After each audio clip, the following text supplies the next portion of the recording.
참여하시게 된 이유를 조금 더 구체적으로 말씀해 주실 수 있을까요? 첫째는 나라를 살려야 되잖아요. 대통령이 무너지면 나라 무너지는 겁니다. 둘째로는 대통령이라는 이유로 억울한 일을 당해서는 안 돼요. 지금 많이 억울한 일들을 많이 당하고 계십니다. 이 부분에 관해서는 제가 좀 확실하게 얘기를 해야 되겠다 이런 생각이 들었습니다. 이런 점들이 제가 여기 참여하게 된 동기입니다. 구체적으로 어떤 게 억울하다고 생각하시는 거예요? 우선 소추 과정을 보세요. 공수처는 수사권도 없습니다. 내란죄 수사권도 없어요.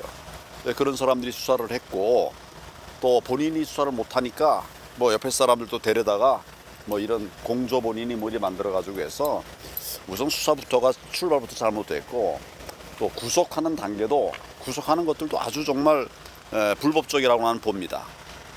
무슨 수사권이 없는 사람이 했고 그다음에 그 내용 자체도 우선 맞지 않는 얘기를 하고 있고 저는 사실 이제 수사에서는 기본적으로 불구속 수사가 원칙입니다. 형사사법의 원칙은 불구속 수사예요. 그럼 대통령이라고 해서 구속한다? 이거는 뭐 정의롭지 못한 일이고 맞지 않는 일입니다.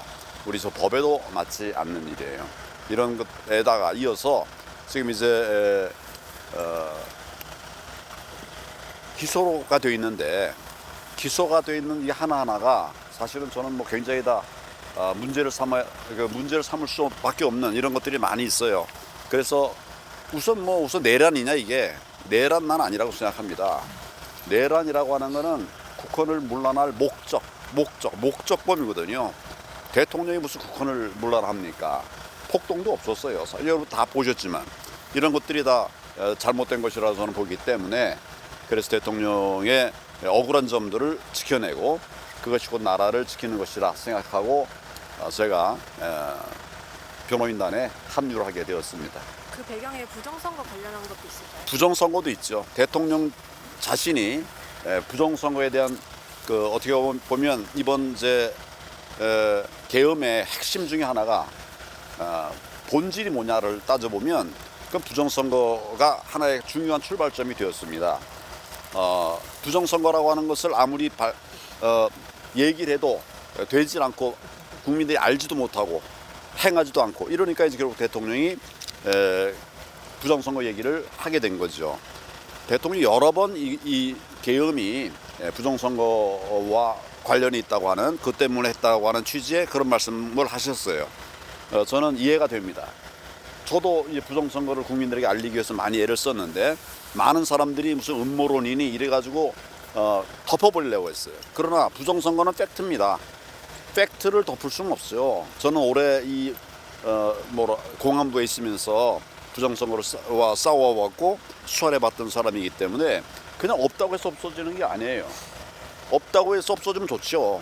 그렇게 안 되니까 저도 계속 부정선거 얘기를 했고 많은 증거들을 제시하고 이렇게 했었는데 대통령께서 이제 이런 결단을 내리셨고 그 결단의 한 방향으로서 이제 계엄을 선택하셨었다. 다른 길이 없으니까. 저도 이제 올해 이걸 뭐 4년 가까이 해왔지만은 지금 정치가 다 맡고 있지 않습니까? 그걸 이제 보셨으니까 그랬을 말씀을 그렇게 하셨을 거예요. 증거 채택은 안 됐잖아요. 그것에 대해서는 어떻게 생각하세요? 증거 채택 문제는 또 별도의 문제예요. 증거는 이제 이 헌법재판관들이 판단하겠죠. 지금 채택이 안 됐습니까? 부정선거에 대해서는? 지난번 난 어제 들어와서 오늘 들어와서 잘 모르겠어요. 그러나 증거 채택이 안 된다 하더라도 얼마든지 참고 자료를 낼 수 있는 것들이 있어요. 그 제정신이라고 하면 이 내용을 보면 그냥 넘어갈 수 없습니다. 혹시 아까 그 박춘섭 비서관 증인신문 할 때 대통령께서 자리를 누구? 박춘섭 비서관 증인신문 할 때 네. 대통령께서 자리를 비우셨는데 어떤 이유로 좀 증인신문 할 때 자리를 비우신 건지. 뭐 굳이 여기 있을 필요가 없을 것 같다. 이렇게 말씀하셨던 것 같아요. 본인에 대한 탄핵 심판 변론인들 있을 아니 뭐 물론 탄핵이지만 아마 아까 그 경제실장 경제수 네. 얘기하는 거죠. 그냥 뭐 다 이해가 되니까 서로 이해가 되니까 뭐 굳이 있을 필요 없다 생각하셨겠죠. 오래 힘드시니까. 그럼 박춘섭 수석을 증인으로 부르신 그 배경 혹시 좀 설명해 그 주세요. 배경은 제가 모르겠습니다. 경제 부분에 있어서 본인이 말씀하실 것을 이제 얘기를 한 걸로 알고 있어요. 대통령께서 자리 이석하신 다음에 따로 변호인 분들하고 접견을 하신 건가요? 아니면 따로 혼자서 시간을 가지신 건지? 아니 우리하고 저 접견하고 뭐 이런 건 다 끝난 다음에 만났죠. 지금 다 끝난 다음에. 예. 만나고 어떤 이야기 요거는 정말 그 우리 저 변호인단 대표들에게 물어보세요. 예. 대통령 요청으로 변호인 참여하시는 건가요? 아니 제가 자발적으로 했어요. 예, 예. 나라가 무너지니까 무너지는 상황을 그냥 보고 넘어갈 수는 없죠. 그러면 오늘 대통령 처음 이제 뵀는데 거기서 또 나눈 교감이나 이런 건 좀 개인적으로 좀 있으셨을까요? 여러 사람이 같이 모여 있었습니다. 10명, 20명 가까이가 모여 있었기 때문에 개인적인 교감을 주고받을 일은 아니지만 그러나 이심전심이라고 하는 게 있지 않습니까? 예, 그래서 뜻을 같이 했기 때문에 나왔고요. 뭐가요? 건강 문제는 전혀 그렇게 안 보였습니다. 건강하신 것 같아요. 총리님 그 서부지법 사태 무료 변론 제공하시는 거 네, 혹시 예. 전직 총리로서 좀 법치주의를 존중하지 않으시는 거 아닌지. 법치주의의 한 틀은 따뜻함도 있어요. 법치주의라는 건 처벌만이 아닙니다. 따뜻함도 법치의 한 부분이에요. 그런데 젊은이들이 나라를 어떻게든지 나라를 지키겠다고 대통령을 지키겠다고 해서 그런 고초를 당하는 거를 그냥 모른 채 할 수 없죠. 저는 그런 사람이 아닙니다. 그래서 도와주고 있는 거예요. 다 젊은 사람들, 대부분 다 젊은 사람들이에요. 20대, 30대, 10대도 있고요. 이런 사람들이 왜 그걸 했겠습니까? 정말 아까 말씀드린 대로 이 왜곡되는 나라들 이걸 분노하고 이러면서 나온 거죠. 그걸 우리가 그냥 불법을 했다 해가지고 그냥 불법을 했다고 해서 정부가 하는 일은 하지만 나는 또 도와야 된다. 나는 이런 생각을 해요. 젊은이들에게. 어쨌든 불법이라는 점은 변하지 않는. 방금 내가 말씀드렸잖아요. 그건 또 정부의 살 일이고 여러분 예를 들어 불법을 했다고 해서 다 처벌하는 거 아닙니다. 변호사라고 하는 것은 늘 불법한 사람들, 어려운 사람들 이런 사람들 도와주는 게 변호사예요. 불법했다고 해서 안 도와주면 그건 변호사가 아니죠. 그렇지 않습니까? 그러니까 불법을 했다 하더라도 도와줄 사람은 도와주는 것이 이게 법치예요. 그러니까 우리 검찰에도 사건이 이제 송치가 넘어오면 정확하게 말하면 45%는 기소하고 45%는 불기소합니다. 그러니까 반은 기소하고 반은 불기소하는 거예요. 불기소라는 건 처벌 안 했다는 소리거든요. 그러니까 법이라고 하는 건 모든 걸 다 처벌하는 것은 아니다. 이런 생각이 들고 저는 뭐 청년들을 지원하는 이것이 뭐 잘못된 거 전혀 없다고 생각합니다. 법원을 폭력으로 진입해가지고 침탈하고 폭력을 휘둘러서 부순 것에 대해서 문제라고 생각을 안 하신다는 건가요? 아니 불법인 부분은 지금 수사를 하고 있잖아요. 그러니까 나는 검사가 아닙니다. 지금 경찰도 아니고 나는 변호사예요. 특히 젊은이들과 함께 하는 어려운 젊은이들 도와야 된다는 생각 갖고 있는 그런 변호사입니다. 그래서 나는 내 역할을 하는 거고 또 경찰이나 뭐 이런 데는 또 거기 본인들의 역할을 또 하는 거고 그런 거죠. 예. 이번 서부지법 사태는 그럴만했다라고 보시는 거예요? 뭐 저는 청년들의 분노를 이해합니다. 그러면 그 분노가 그러면 있다면 그런 행동을 해도 된다고 보시는 건가요? 분노가 있다고 말을 하고 그다음에 그런 거 해도 된다 하면 안 된다 이런 관점이 아니라 저질러진 어려움에 대해서는 이분들이 왜 그렇게 해야 되는가를 내가 보면서 내가 말씀드리잖아요. 그래서 내가 돕고 있다 이거예요.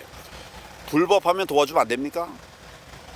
불법한 사람 도와주려고 하는 것이 변호사들이에요. 근데 그걸 안 하라고 그러면 우리가 법치에 또 근반을 흔드는 거죠. 저는 뭐 불법을 했다 하더라도 뭐 그것이 어떤 불법에 대해서는 여러 가지 생각이 가능하지만 하더라도 청년은 도와야 된다. 그다음에 이게 그냥 뭐 내 사육을 위해서 한 게 아니라 나라를 사랑하는 마음 때문에 한 거예요. 이 사람들이 뭐 왜 했겠습니까? 그런 부분들을 우리가 그냥 도외시할 수는 없다. 저는 그렇게 생각합니다. 법원 집기류를 파손하는 게 나라를 위한 행동이라고 보시는 거예요? 불법의 어떤 여러 양태가 있어요. 그건 내가 말한 대로 검찰이 경찰이 조사를 하겠죠. 그러나 그런 기물을 파괴하면 그건 보호하면 안 됩니까? 변호하면 안 됩니까? 그 사람도 변호해야 되는 거예요. 장발장도 변호해야 되는 거고요. 이건 뭐 무슨 기물 파괴했으니까 이것은 안 된다. 그건 말이 맞지 않는 말입니다. 그러려고 변호사가 필요한 겁니다. 우리나라가 법치주의 국가인데 사법 체계 어떻게 보면 가장 핵심에 있는 법원을 지금 훼손을 하는 행위잖아요. 법원이 잘했으면 그렇게 했겠습니까? 젊은이들이. 예. 법원이 잘했으면 그랬겠어요. 근데 그럼 방금 발언은 법원이 그럼 잘 못했다는 말로도 좀 들리는데 아니 어떻게 뭐 우선 이 관할은 서울중앙지법입니다. 관할이 공수처법의 법상 관할 구역은 서울중앙지방법원이에요. 지금 서부지법에서 했잖아요. 그것부터도 우선 절차에 문제가 있는 거예요. 이번 국회 대리인단에서 앞으로 어떤 역할을 하실 건지. 내가 할 수 있는 모든 걸 다 해야 되죠. 대통령에게 또 변호인들이 좀 말하기 어려운 부분도 있을 거예요. 그러면 그건 또 내가 얘기를 해야 될 것 같고, 또 나는 이제 법조인으로서 오래 살아온 사람이고, 또 아까 말씀하신 것처럼 공안부에 있으면서 부정선거에 대해서 많이 경험 있는 이런 사람이니까 그런 부분들에 대해서 내가 할 일들을 할 겁니다. 이번 변호인단 합류가 그 현 대통령의 뭐 도주적인 복귀를 위한 좀 우선이나 이런 건 아닌지 좀 여쭙고 싶습니다. 여러분이 판단해 보세요. 정치를 위해서 하려고 하겠습니까? 네, 그게 아니고 말 그대로 전 대통령을 지켜야 된다. 그것이 나라를 지키는 일이다. 여기에 전 방점을 두고 변호 활동을 앞으로 할 겁니다. 오케이, 감사합니다. 우리가 젊은이들에 대한 생각들이 부족하네. 젊은이도 다 다양하게 생각을 하고 인공상호 여성 포함한 다른 젊은이들이 집회를 하고 있는데 예, 예. 거기에 대해서는 어떻게 생각하시나요? 뭐 광화문도 여러분들이 나와 있죠. 광화문에도 여러분들이 많은 분들이 나와 계시죠. 네, 그분들도 또 나라 사랑의 마음으로 오셨다라고 저는 생각을 해요. 네, 저는 도울 분들도 없고, 전 저대로 또 장외 투쟁도 하고, 부정선거를 막기 위한 여러 전문가들하고 같이 이야기도 하고, 백서도 준비하고 있고, 뭐 이렇게 하고 있습니다. 광화문이 나쁜 거 아니죠? 광화문 나쁘다고 생각하는 사람 있습니까? 저는 광화문이 굉장히 의미가 있다고 생각합니다. 그래요. 수고들 하세요.